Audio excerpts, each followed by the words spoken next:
ہماری پالیسیوں کا جو ہم نے پچھلے 40-45 سال سے ہم نے جو پالیسیاں اپنائی ہوئی ہیں اس کا یہ بلو بیک آ رہا ہے ابھی. مطلب ہے اس میں تو کوئی شک نہیں ہے. اور ایک انٹیلیجنس فیلئر بھی ہے کہ مطلب ہے کہ 8 سے 10 کلو اور مردان جیسی جگہ پہ جہاں پر وہ کوئی بڑے چنار بھی نہیں ہے یا میران شاہ بھی نہیں ہے. مردان ایک سینٹرل پشاور ویلی کا ایک شہر ہے, دوسرے نمبر کا شہر ہے. تو وہاں پر ہماری انٹیلیجنس اور لا انفورسمنٹ کی فیلئر بھی ہے کہ وہ کس طرح آئیڈینٹیفائی نہیں کر سکے کہ اس طرح کے سلیپر سیل موجود ہیں جدھر ایک بندہ آتا ہے اور وہ اس ٹارگٹ کو جا کے ہٹ کرتا ہے. اس میں کوئی شک نہیں. جب آپ یہ کہہ رہے ہیں تو کیا یہ سوال آپ سے پھر میں کروں کہ وائی مردان؟ آپ کو لگتا ہے وہ آئی ڈی پیز کا فیکٹر ریلیونٹ ہے, موبلٹی آسان ہو جاتی ہے دہشت گردوں کی؟ نہیں, یہ مطلب ہے کہ وائی مردان نہیں, وہ اگر آپ دیکھ رہے ہیں تو وہ مختلف علاقوں کے اوپر وہ جاتے ہیں, کسی ایریا کو وہ چھوڑتے نہیں ہیں. تو مطلب ہے کہ وہاں پر ابھی چونکہ میں نے بتایا ان کی قابلیت میں تو کمی آئی ہے, اس طرح وہ نہیں ہے. تو جو بھی تیار ہو جاتا ہے, جو بھی اس قسم کا آپریشن جو ہے وہ کامیابی سے وہ پیچھے بتا دیتا ہے, جدھر سے ماسٹر مائنڈ بیٹھا ہوا ہے کہ جی میں تیار ہوں, وہ اس کو گو ہیڈ دے دیتے ہیں کہ جی آپ کئی جگہوں پہ روک لیتی ہیں. لا انفورسمنٹ نے بہت چیزیں روکی بھی ہیں, اگر آپ نے دیکھا ہوگا, اس میں کوئی شک کافی. سو ان کا وہ ہوتا ہے کہ ایک کامیاب ہو جائے تو ان کی واہ واہ ہو جاتی ہے, اور انٹیلیجنس اداروں پہ اور لا انفورسمنٹ کے اوپر وہ نام ان کا جو ہے وہ بدنام ہو جاتا ہے, لوگوں میں مایوسی پھیل جاتی ہے. تو میرے خیال میں یہ اس طرح کا ہے کہ جی جو پہلے تیار ہو گیا اس کو آپ نے ہٹ کر دیا. مردان کا اس کا اس طرح آئی ڈی پیز کا کوئی ایسے وہاں پر وجود فی الحال مردان میں تو نہیں. اس کی پھر پروبیبل ایکسپلینیشن کیا ہے؟ ابھی میڈیا رپورٹ کر رہا ہے کہ جی ایک تھریٹ الرٹ پہلے سے موجود تھا. سو یہ ایک سال جس میں ہم نے دہشت گردی کے خلاف ہم یہ کہتے ہیں ہم نے اسکلس کو بہت اپ گریڈ کیا ہے, پھر ایک تھریٹ الرٹ موجود ہے اور یہ بڑا واقعہ ہو جاتا ہے. سو ہم اس کو کیسے جسٹیفائی کر لیں؟ نہیں, جسٹیفائی تو کسی طریقے سے نہیں ہو سکتا ہے, لیکن یہ ایک جنگ جو ہے یہ لمبی جنگ ہے, اور یہ جو دہشت گرد ہیں یہ کافی مطلب ہے کہ ان کو عوام میں اگر آپ دیکھ رہے ہیں تو پاکستان میں جو انتہا پسندی ہے وہ اتنے حد تک آ گئی ہے کہ کافی مطلب ہے کہ پڑھے لکھے لوگ بھی اگر آپ دیکھ رہے ہیں, کراچی کا جو واقعہ اگر آپ نے دیکھ رہے ہیں, مطلب ہے کہ وہ انتہا پسندی ہے, یہ دہشت گردی ہے جس میں ہم ضرب عزم کر رہے ہیں, انٹیلیجنس بیسڈ آپریشنز کر رہے ہیں, پھر کیوں نہیں؟ تو آپ مطلب ہے کہ جب آپ کے پاس ایکسٹریمسٹ ہر جگہ موجود ہیں تو کچھ وائلنٹ ہوگا, کچھ فیسیلیٹیٹر ہوگا. تو مطلب ہے کہ وہ وائلنٹ اور فیسیلیٹیٹر کے جب بھی آپس میں ملاپ ہوگا, وہ کہیں بیٹھا ہوگا, کسی مدرسے میں بیٹھا ہوگا, کسی مسجد میں بیٹھا ہوگا, کسی گورنمنٹ انسٹیٹیوشن میں بیٹھا ہوگا, وہ اس کو سپورٹ کرتا ہے. پشاور کے اسکول کے واقعے کو آپ دیکھ لیں, اس میں گورنمنٹ سرونٹس بھی انوالو تھے. مطلب ہے کہ اسکول کے اندر بھی کچھ لوگ ان کے ساتھ ملے ہوئے تھے, کچھ لوگ جو تھے نزدیک جو امام مسجد تھا اور وہ حکومت کا تنخواہ دار تھا وہ بھی ساتھ ملا ہوا تھا.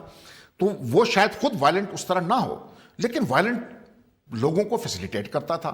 تو جب تک یہ ہم اس پوری جنگ کو اس مجموعی طور پہ نہیں دیکھیں گے, جو نیشنل ایکشن پلان کے جو ہمارے ایک ملٹری انسٹرومنٹ تو ہم نے چلایا, وہ آپ کو ایک انوائرمنٹ دے سکتا ہے کہ جس میں آپ باقی جو اس کے پہلو ہیں نیشنل ایکشن پلان کے, اس میں اگر آپ دیکھ رہے ہیں تو اس میں وہ تیزی وہ تندی نہیں ہے. اس میں سب سے بڑا فیکٹر آپ کے نیکٹا, جس نے بنیادی طور پر یہ سارا انٹیلیجنس مینجمنٹ اور monitoring of national action plan کا کام کرنا تھا, اس کا اس ایک سال میں ایک اجلاس بھی اگر نہیں ہوتا, آپ کو لگتا ہے یہ ایک بڑا مطلب یہ ایک بہت بڑا ہے؟ اگر آپ دیکھ رہے ہیں تو آپ کے ریفارمز جو ہیں سوسائٹی میں, خاص کر مدرسہ ریفارم ہے, ہیٹ سپیچز آپ کی ہیں, گورننس کے ایشوز آپ کے ہیں, جو آپ کے باقی جو لا انفورسمنٹ میں جو ول ہونی چاہیے to move against such elements, وہ نظر نہیں آ رہا ہے. ابھی تک ان کی جو الیکٹورل پاور ہے اس سے جو حکومت وقت ہیں وہ استفادہ کر رہے ہیں, وہ ان کے ساتھ وہ ہے.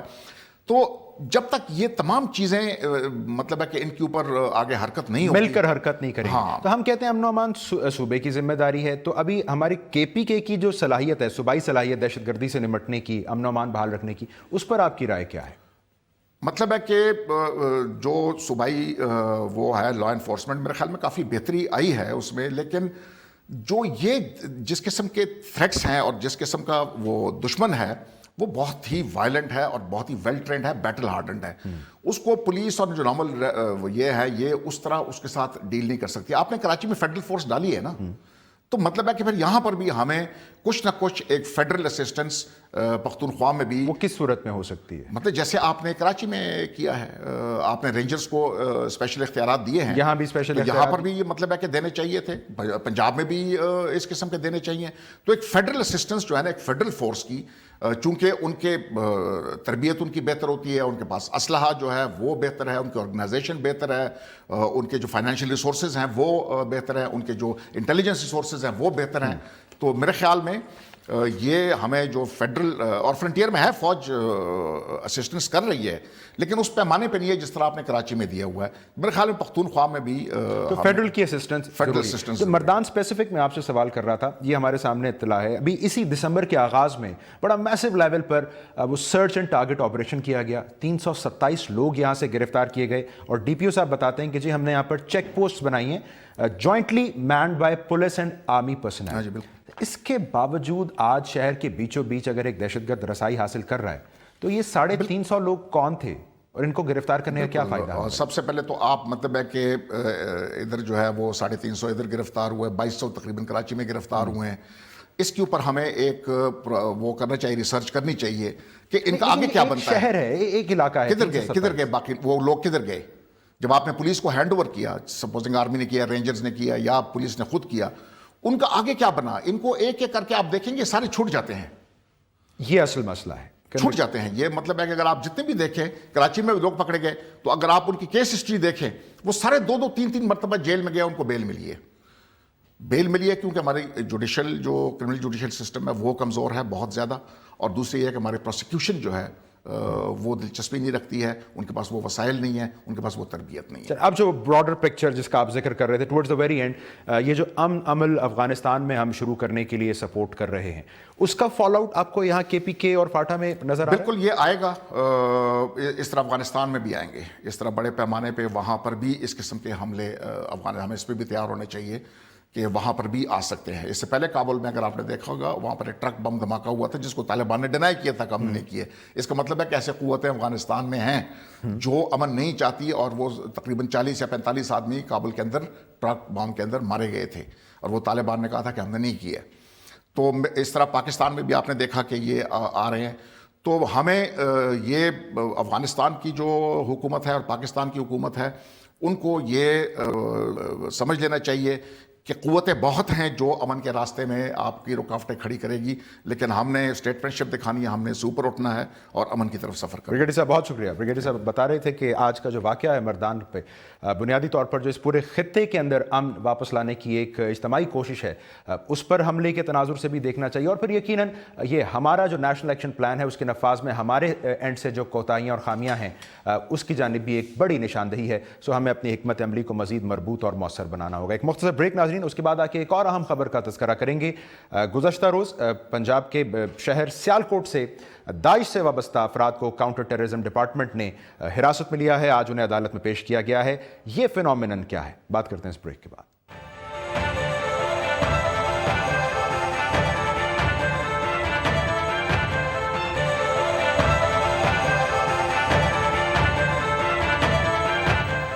Welcome back. ناظرین، پنجاب کے کاؤنٹر ٹیررزم ڈپارٹمنٹ نے گزشتہ روز یعنی سوموار کے روز یہ انکشاف کیا کہ انہوں نے پنجاب میں سیالکوٹ میں آئی ایس یعنی داعش سے وابستہ ایک سیل کا انکشاف کیا ہے، اس کو پکڑا ہے اور بتایا گیا کہ 8 کے قریب افراد تھے اس آئی ایس کے سیل سے وابستہ، جن کے پاس اسلحہ موجود تھا، دھماکہ خیز مواد موجود تھا، لیپ ٹاپس تھے اور سی ڈیز پر، اور اس کے علاوہ جو شائع شدہ تشہیری مواد ہے ان کی تنظیم کا وہ سب موجود تھا. بتایا ہے سی ٹی ڈی نے اس کے ساتھ ساتھ یہ بھی کہ بنیادی طور پر یہ جو لوگ گرفتار کیے گئے ہیں ان کا تعلق پنجاب کے مختلف اضلاع سے ہے، لیکن انہوں نے اپنا جو آپریٹنگ کیمپ ہے وہ سیالکوٹ کو بنا رکھا تھا اور سی ٹی ڈی نے بڑی بروقت کارروائی کرتے ہوئے ان کی نشاندہی کی، انہیں پکڑا ہے. یہ بھی بتایا ہے سی ٹی ڈی نے کہ ان میں کم از کم 3 افراد ایسے بھی ہیں جنہوں نے باقاعدہ جسے کہتے ہیں یہ عسکری تربیت حاصل کر رکھی تھی دہشت گردی کے حوالے سے. یقیناً یہ بڑی قابل تحسین کارروائی ہے کاؤنٹر ٹیررزم ڈپارٹمنٹ کی، لیکن ایک بڑا سوال اس واقعے کے تناظر میں ہمارے سامنے آتا ہے کہ خدا نہ خواستہ کیا پنجاب میں داعش اپنی جڑیں پکڑ رہی ہے، اور اس کے ساتھ یہ بھی کہ کیا جو کلعدم تنظیمیں پنجاب کے حوالے سے بتایا جاتا رہا ہمیں کہ وہ بڑی ان کے لیے آئیڈیولوجیکل وہاں پر سپیس موجود ہے، ان کی جگہ تو خدا نہ خواستہ کہیں یہ تنظیم نہیں لینے والی. بات کریں گے اس پر. میرے ساتھ موجود ہیں اس وقت ٹیلی فون لائن پر آپ کے وزیر قانون رانا ثناء اللہ صاحب اور مصنف اور تجزیہ کار احمد رشید صاحب بھی میرے ساتھ موجود ہیں. ان کی جانب آنے سے پہلے رانا صاحب، یہ بڑی اچھی کارروائی کی سی ٹی ڈی نے، لیکن اگر آپ ہمیں بتائیے کہ یہ لوگ کب سے یہاں موجود تھے سیالکوٹ میں، ان کا کام کرنے کا طریقہ کار تھا کیا؟ دیکھیں یہ جو لوگ ہیں یہ یعنی یہ ڈسکا تحصیل ہے، اس کے یہ ایک گاؤں کے رہنے والے یہ لوگ ہیں، اور یہ لوگ تو یہاں پہ بہت پہلے سے موجود ہیں، اور ان کا ایک کالعدم تنظیم سے بنیادی طور پہ اس سے پہلے تعلق تھا، اور ان میں سے دو لوگ، ایک کا نام جو ہے وہ ابو معاویہ سلفی، اور ایک کا نام رضوان جو کہ شہباز پورہ سیالکوٹ کا رہنے والا ہے۔ یہ لوگ، ان دونوں کے متعلق ہماری ابتدائی جو انویسٹیگیشن ہے اس کے مطابق یہ لوگ خود سے کہیں پہلے سے گئے ہوئے ہیں وہاں شام میں، وہاں پہ جو بھی ان کے خیال میں جہاد یا وہاں پہ جو لڑائی ہو رہی ہے اس میں حصہ لینے کے لیے۔ اب ان لوگوں کے ساتھ، ان لوگوں کا جو ہے وہ یہ دو بھائی ہیں، بابر بٹ اور ندیم بٹ، ان دونوں کے ساتھ رابطہ تھا۔ تو یہ لوگ جو ہے ملیٹنسی ان کے ذہنوں میں تھی، اس سے پہلے یہ کالعدم تنظیم سے وابستہ رہے ہیں، انہوں نے کوئی ٹریننگ وغیرہ بھی حاصل کی ہوئی ہے۔ تو اب ابھی یہ اس پوزیشن میں تھے کہ یہ اپنے جیسے لوگوں کے ساتھ جو ہے یہ رابطے پہ تھے، اور کچھ ان کے ذہنوں میں یہ خیال تھا کہ ہم وہاں شام چلے جائیں، وہاں جا کے جہاد میں حصہ لیں، خلافت ہونی چاہیے، جمہوریت نہیں ہونی چاہیے، فوج کے متعلق نفرت، پولیس کے متعلق نفرت، موجودہ سسٹم کے متعلق نفرت، یعنی اس قسم کے رانا ان کے صاحب آپ خیالات وضاحت اور کر اس دیں، قسم کا۔ جو میری معلومات کے مطابق تو وہ شاید یہاں بھی خدا نخواستہ کارروائیوں کے لیے انفراسٹرکچر بنا چکے تھے۔ نہیں، ابھی اس پوزیشن میں وہ نہیں تھے کہ اچھا، وہ کوئی یہاں پہ انہوں نے کوئی کاروائی کی ہو یا کسی کاروائی کی کو انہوں نے پلاننگ کی ہو، یعنی یہاں پہ کسی کاروائی کرنے سے پہلے جو ہے وہ کوئی کسی چیز کو ٹارگٹ کریں، اس کی ریکی کریں، اس کی پلاننگ کریں، ایسی چیز ابھی ان سے کوئی جو ہے وہ ابتدائی انویسٹیگیشن میں برآمد نہیں ہوئی، لیکن بہرحال وہ اس قسم کی ملیٹنسی جو ہے وہ اپنے ذہنوں میں رکھتے تھے۔ ہمارا جو یہ سی ٹی ڈی ڈپارٹمنٹ ہے یہ الحمدللہ ایک بہت اچھی ڈیڈیکیٹڈ اور well trained, well motivated force جو ہے یہ چیف منسٹر صاحب نے جو ہے یہ اسٹیبلش کی ہے، اور ان لوگوں کا جو ہے یہ ہول ٹائم ان کا اور کوئی کام نہیں ہے ماس وائز کے کہ اس قسم کے لوگوں کے اوپر نظر رکھیں اور ان کا پوری طرح سے پیچھا کریں۔ تو یہ ابھی چلیں بہت ابتدائی سٹیج میں جو ہے ان تک جو ہے یہ ہماری لا انفورسنگ ایجنسی جو ہے پہنچی ہے اور ان کو اریسٹ کیا چلیں ہے۔ رانا اب صاحب یہ ان یقیناً بڑی کا قابل ستائش کارروائی، لیکن مجھے بتائیے کہ اب آپ نے کہا یہ یہاں تو شاید کارروائی نہیں، لیکن بہرحال جو آپ کہہ رہے ہیں اسینشلی وہ بھرتی کرنے کے حوالے سے آپ بات کر رہے ہیں کہ شاید کہیں اور کے لیے بھرتی کرنے کی پوزیشن میں تھے۔ یعنی ان کا یہ لوگوں کو اپنا ہم نوا بنانا، لوگوں کو یعنی انٹرنیٹ پہ وہاں پہ رابطہ وہ ابو معاویہ کے نہیں ساتھ، تو اس کو رضوان ہم یہ کے کہیں کہ ساتھ۔ پنجاب میں خدا نخواستہ وہ کوئی جڑ پکڑنے کی ابتدا ہے داعش کی خدا نخواستہ؟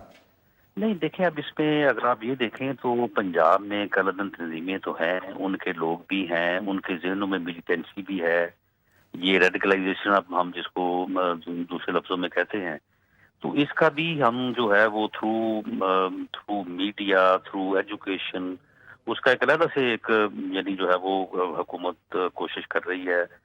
تو یہ چیزیں تو موجود ہیں، یعنی ایسے لوگ تو ہیں کہ جن کا پہلے کچھ تنظیموں سے تعلق تھا، اب بعد میں چھوڑ گئے ہیں، لیکن اب دوبارہ ایکٹیویٹ ہو سکتے ہیں۔ تو چل یہ یعنی لوگ کو یہ ایسا امکان موجود ہے کہ وہ یعنی ایسا کالعدم تنظیموں سے وابستہ لوگ اس تنظیم کی جانب خود بھی حوالہ دے رہے ہیں اس کا۔ جی یعنی کالعدم تنظیموں کے لوگ جو ہیں ان کا اس طرف راغب ہونے کے امکانات ہیں، لیکن الحمدللہ ان تمام کالعدم تنظیموں کے لوگوں کے اوپر ہماری لا انفورسنگ ایجنسیز کی پنجاب کی حد تک میں پورے یقین سے کہہ سکتا ہوں کہ اتنی گہری نظر ہے کہ جو بھی ادھر ادھر سے ہٹے گا، جس طرح سے یہ ہٹے ہیں تو یہ فوری طور پہ پکڑے گئے ہیں، تو انشاءاللہ تعالی اس تک جو ہے وہ رانا صاحب یہ بتائیں کہ یہ اب ظاہری بات ہے ان لوگوں کو وہ مالی سپورٹ چاہیے ہوتی ہے جس کو ہم اب ٹیرر فائنینسنگ کہتے ہیں، تو اس پر نظر رکھنے کے لیے اس کے سدباب کے لیے پنجاب میں بھی نہیں کوئی ایسی چیز ان کو باہر سے، یعنی ان کا وہاں سے کوئی داعش سے یا جس کو آپ وہ ابو بکر بغدادی جو ہے یا ان کا جو بھی کچھ سلسلہ ہے عراق میں یا شام میں، ان کے ساتھ، ان کی طرف سے ان کے ساتھ کوئی اس قسم کی جو ہے وہ چیز سامنے نہیں، بس یہ خود سے ہی جو ہے نا یہ خود ساختہ داعش بن کے، تو یعنی جیسے ہوتا ہے کہ ایک ذہن میں ملیٹنسی ہے اور وہ چاہتے ہیں کہ جی ہم وہاں پہ بڑا اچھا کام ہو رہا ہے، جہاد ہو رہا ہے تو وہاں پہ جا کے حصہ لیں، آپس میں فنڈنگ کریں, آپس میں لوگوں کو اکٹھا کریں, لوگوں کو اس قسم کی جو ہے وہ ایجوکیشن دیں, لٹریچر, تو یہ چیزیں جو ہے نا ساری. بہت شکریہ رانا صاحب, ہمارے ساتھ بات کر رہے تھے پنجاب کے وزیر قانون, یقیناً بڑی خواہش کارروائی سی ٹی ڈی کی. احمد رشید صاحب, میں اگر آپ سے جان پاؤں, رانا صاحب تو کہہ رہے تھے یہ کوئی از خود طور پر انہوں نے انیشیٹو لے لیا داعش سے وابستگی کا, لیکن وہ سی ٹی ڈی تو بتا رہے کہ یہ تو شاید لوگوں کو بھرتی کرنے کے ارادے سے بھی کام کر رہے تھے, کچھ انفراسٹرکچر بھی اپنا مزید پختہ کر رہے تھے پاکستان میں. تو اسی کو کسی تنظیم کی جسے کہتے ہیں پنپنے کا آغاز شمار نہیں کیا جاتا؟ دیکھیں جی, داعش کے دو آبجیکٹیوز ہیں. ایک تو مسلمان ملکوں میں اپنا ڈھانچہ بنائے جیسے آپ فرما رہے ہیں, اور دوسری آبجیکٹیو یہ ہے کہ شام اور عراق کے جنگ کے لیے وہ ریکروٹنگ کریں اور نوجوان جو ہیں وہ بھیجیں ادھر. اور ہم نے تو میرے خیال میں کسی کے پاس کوئی صاف فگر تو نہیں ہے, مگر 300 سے 500 تک پاکستانی ہر سال جاتے ہیں ادھر جنگ کرنے کے لیے, اور خاص طور شام میں. مگر سب سے اہم بات جو ثناء اللہ صاحب نے یہ فرمایا کہ جو یہ کالعدم پارٹیز کے جو تعلق ہے, یہ بہت اہم بات ہے. ہم دیکھ رہے ہیں کہ جی حکومت اور فوج نے بڑی مہم شروع کی ہے کے پی میں اور فاٹا میں دہشت گردی کے خلاف, مگر یہ ابھی تک پنجاب میں نہیں آیا ہے. اور پنجاب میں ہم نے دیکھے ہیں کہ ابھی جو ملیٹنٹ گروپس ہیں, لشکر جنگوی ہو, لشکر طیبہ ہو, حریت ہو, بہت سے ملیٹنٹ گروپس ہیں, جیش ہو, پنجاب میں جو آپریٹ کر رہے ہیں, وہ ابھی تک ذرا نیچے ہی بیٹھے ہیں, وہ اپنا کچھ دکھا نہیں رہے ہیں.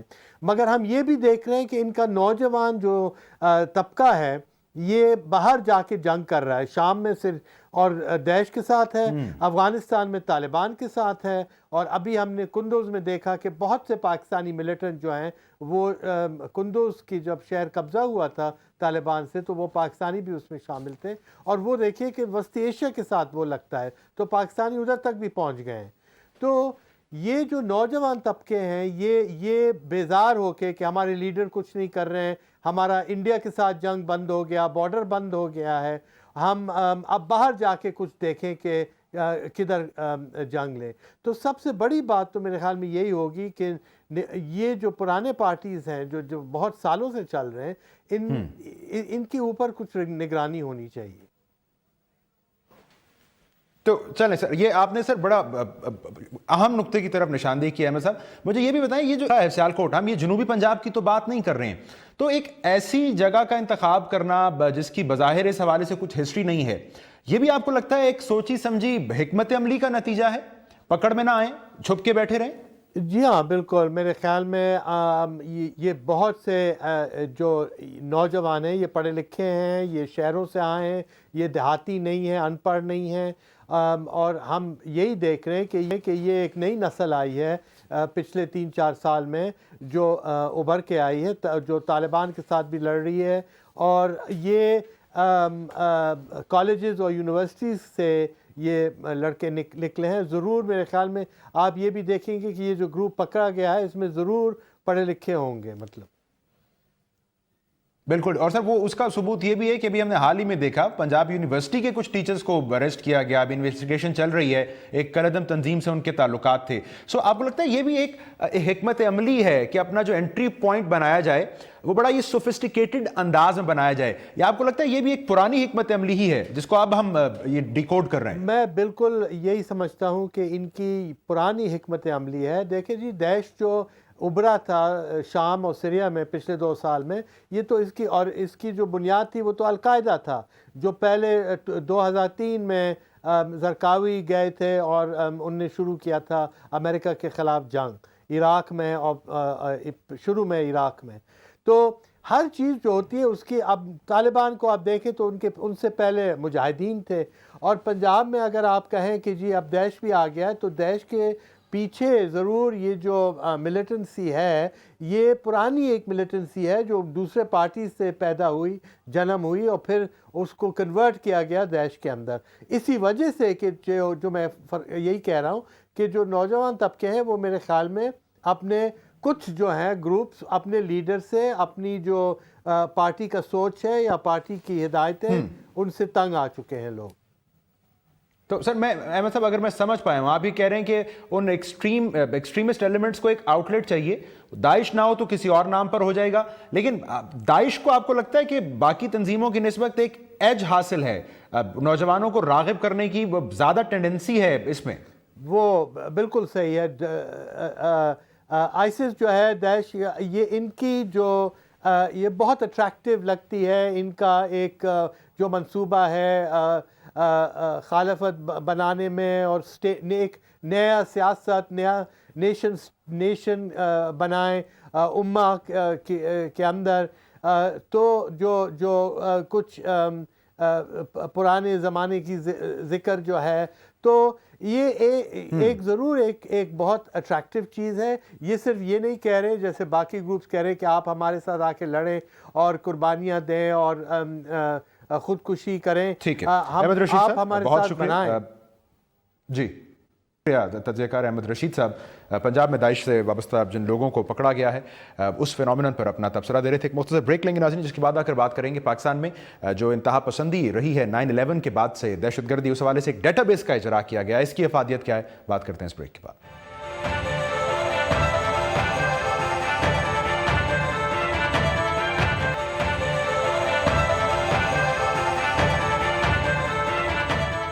Welcome back.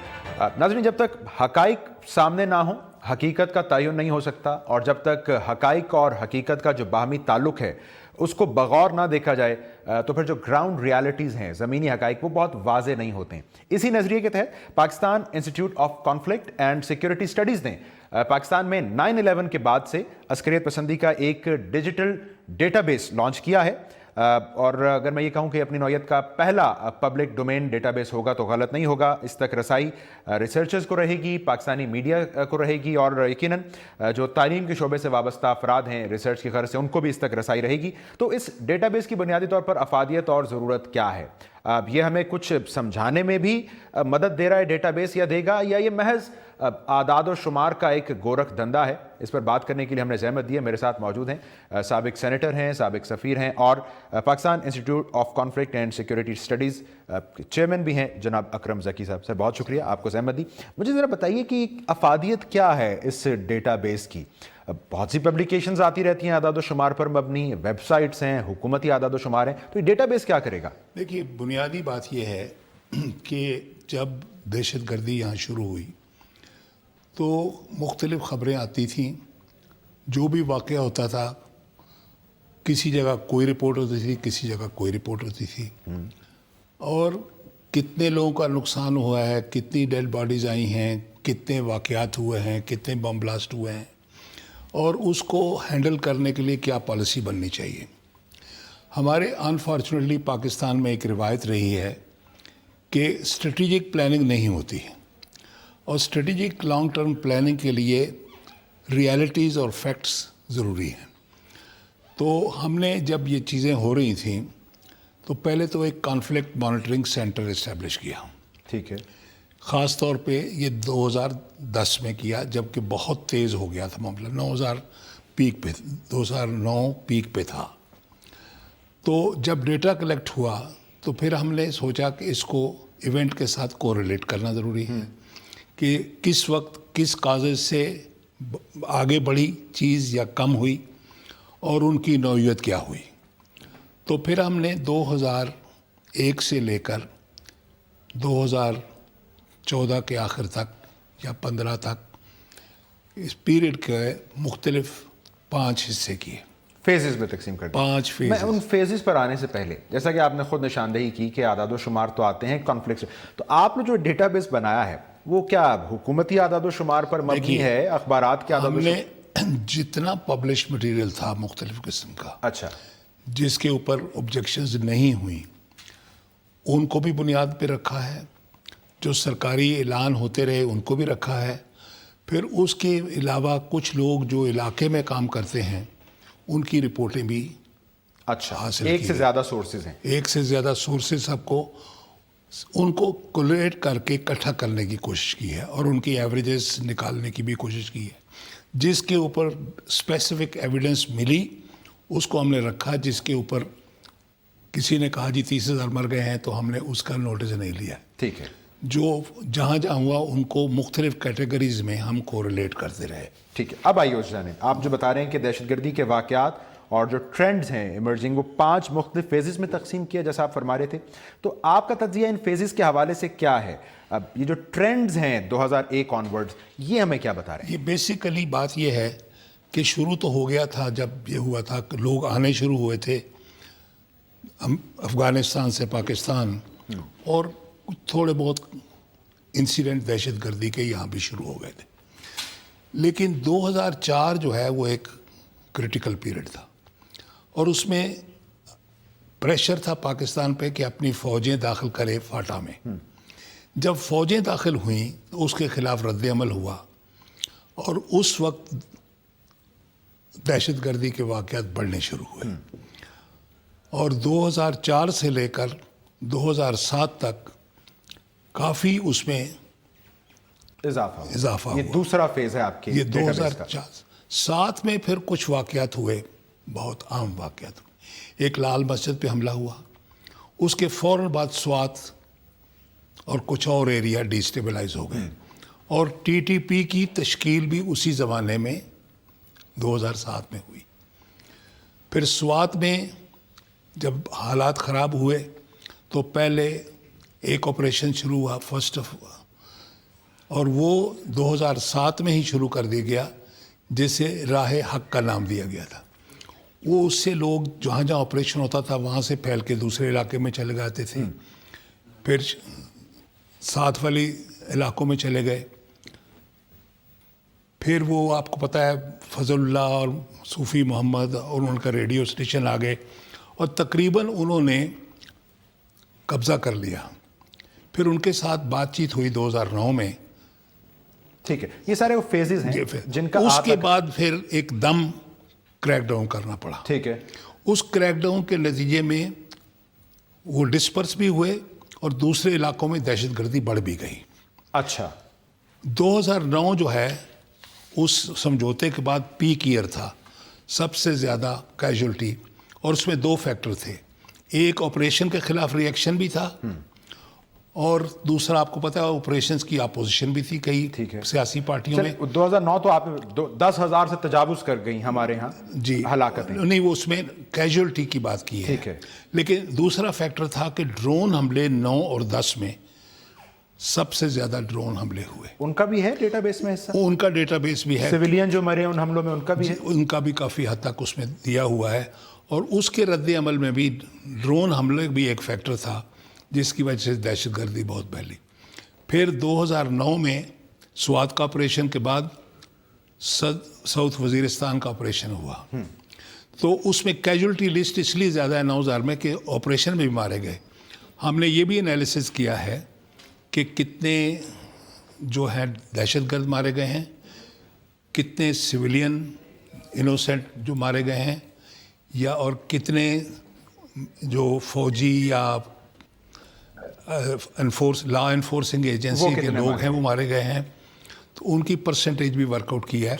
تو ایکچولی ہیں تو سارے پاکستانی جو مرے ہیں, ٹھیک ہے, 59% کے قریب تو ایکچولی دہشت گرد مارے گئے ہیں. ان سب کا بھی ڈیٹا بیس میں تعداد و شمار موجود ہے. اب اسی آپ کے ڈیٹا بیس کے مطابق جو 2015 میں دہشت گردی کے نتیجے میں ہلاکتیں ہوئی ہیں وہ 3274, اور اگر آج کا واقعہ اس میں شامل کر لیا جائے مردان کا تو 3296, جو کہ 2008 کے بعد سے میرا خیال ہے سب سے کم ترین ہے. جی, اور حملے بھی کم ہو گئے. ضرب عضب کے بعد یہ ضرب عضب کا نتیجہ ہے آپ ضرب عضب اور نیشنل ایکشن پلان, یا اس کے علاوہ بھی کوئی عوامل ہے؟ نہیں, ضرب عضب جو ہے نا اس میں کراچی ایئرپورٹ کے بعد وہ شروع ہوئی. ٹھیک ہے, اور اس میں ضرب عضب میں ایک خاص بات تھی جو دوسرے آپریشن میں نہیں تھی. دوسرے آپریشن کے زمانے میں سیاسی سطح پر اپوزیشن تھی کہ بات چیت کرنی چاہیے. یہ بات چیت کی ناکامی بھی ہو چکی ہوئی تھی اور حملے بھی بڑھ رہے تھے. اب 2014 کے پہلے 6 مہینے میں سب سے زیادہ دہشت گردی کے واقعات ہوئے. تو اس کے بعد نیشنل کنسنسس تھا, تقریباً اس کی اپوزیشن نہیں تھی, اور یہ کمپریہنسو تھا کیونکہ یہ صرف ٹی ٹی پی کے خلاف نہیں تھا.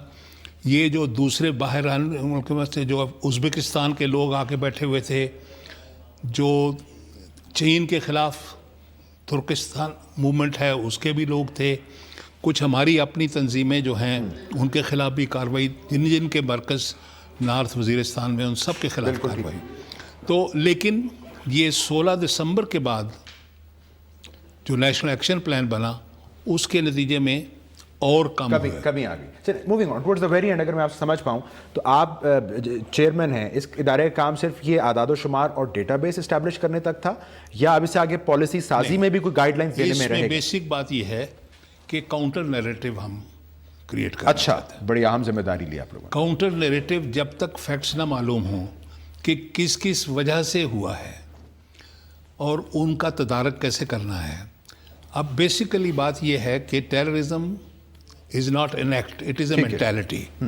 اس مینٹیلٹی کے لیے ہم یہ کہتے ہیں کہ ان کی ری ایجوکیشن کا کیا پلان بننا ہے.